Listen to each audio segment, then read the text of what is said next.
पटना के बांकीपुर में किले को बचाने और उसको ढहाने का भीषण संघर्ष थम गया। करीब 34% जनता के मत ने युद्ध विराम की घोषणा कर दी। अब 3 अगस्त को इस युद्ध का आखिरी नतीजा घोषित किया जाएगा।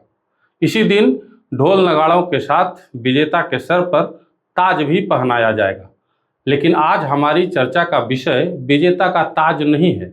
आज चर्चा उस नज़ारे की है जिसने मतदान के दिन लोकतंत्र की चमक पर कालिख पोत दिया।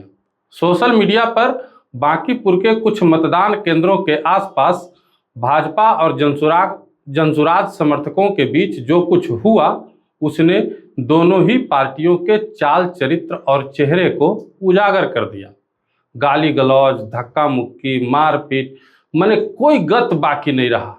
हालांकि किसने शुरुआत की और किसकी कितनी भूमिका थी यह निष्पक्ष जांच का विषय है, लेकिन वायरल तस्वीरों और वीडियो ने एक साथ कई सवाल खड़े कर दिए हैं। बूथ लोकतंत्र का मंदिर होता है, लेकिन पार्टी कार्यकर्ताओं ने उसे युद्ध का मैदान बना दिया। ऐसा लगा लोग वोट डालने कम और अपना वर्चस्व दिखाने ज़्यादा आए थे। दोनों तरफ से एक दूसरे पर आरोप लगाया गया। हालांकि राजनीति और चुनाव में आरोप लगना कोई नई बात नहीं है, परंतु इस चुनाव ने एक बार फिर से जंगल राज की याद दिला दी।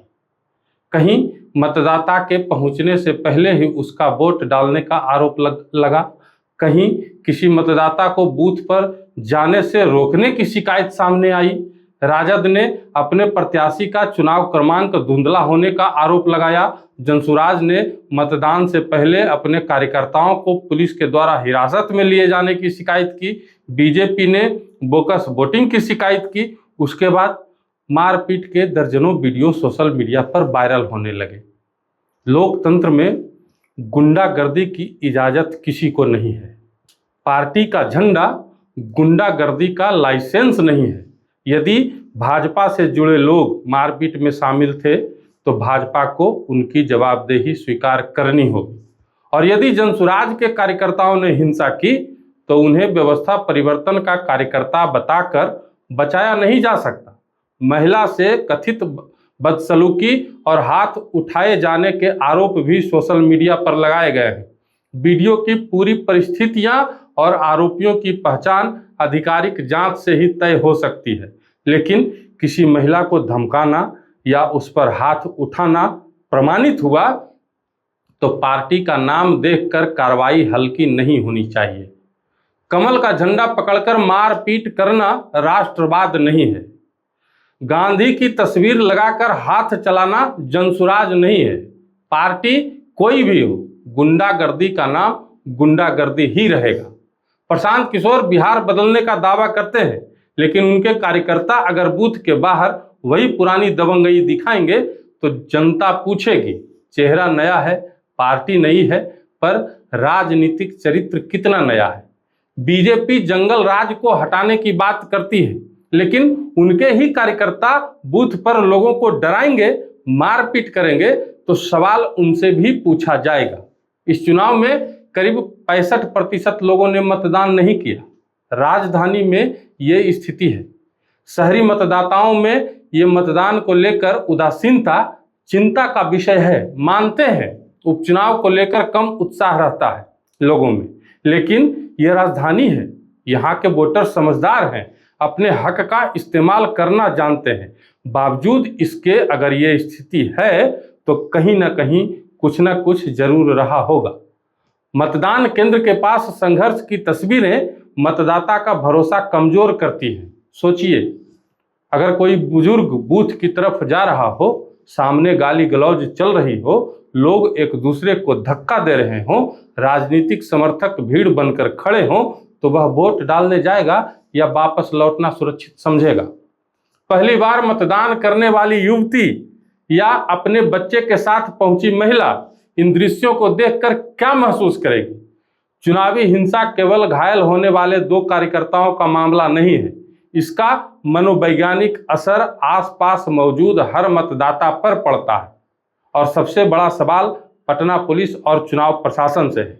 यदि पुलिस मौके पर मौजूद थी तो तनाव बढ़ने से पहले समर्थकों को अलग क्यों नहीं किया गया? मतदान केंद्र के पास राजनीतिक समूहों को भीड़ लगाने की अनुमति कैसे मिली? गाली गलौज शुरू होते ही हस्तक्षेप क्यों नहीं हुआ? हालांकि बाद में पुलिस ने स्थिति संभाली और दोनों पक्षों को शांत कराया, लेकिन इस कार्यशैली ने पुलिसिया व्यवस्था पर कई सवाल खड़े किए। इसको लेकर चर्चाओं का बाजार भी बेहद गर्म है।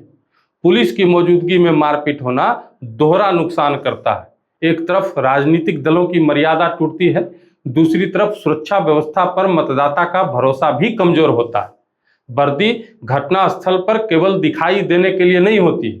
वर्दी का अर्थ है मतदाता निर्भय होकर बूथ तक पहुंचे और निर्भय होकर घर वापस जाए।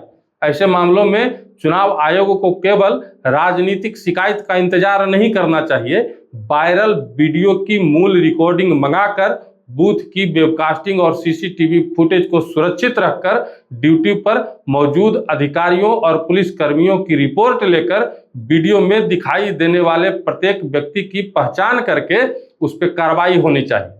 जिसने धमकी दी, जिसने हाथ उठाया या मतदान प्रक्रिया को प्रभावित करने की कोशिश की, उसके खिलाफ कानून के अनुसार कार्रवाई होनी चाहिए। पार्टी देखकर नहीं, चेहरा देखकर नहीं, पद देखकर नहीं, कृत्य देखकर कार्रवाई हो। विश्वास जीतकर, बूथ के बाहर गाली गलौज, धमकी और मारपीट करके नहीं। इन वायरल तस्वीरों ने केवल कुछ कार्यकर्ताओं का चेहरा उजागर नहीं किया है, उन्होंने चुनाव आयोग, पुलिस और राजनीतिक दलों तीनों के सामने आईना रख दिया है। अब सवाल सीधा है, वीडियो की जांच होगी, दोषियों की पहचान होगी, कार्रवाई सार्वजनिक होगी, या 3 अगस्त के ढोल नगाड़ों में यह मामला भी दब जाएगा?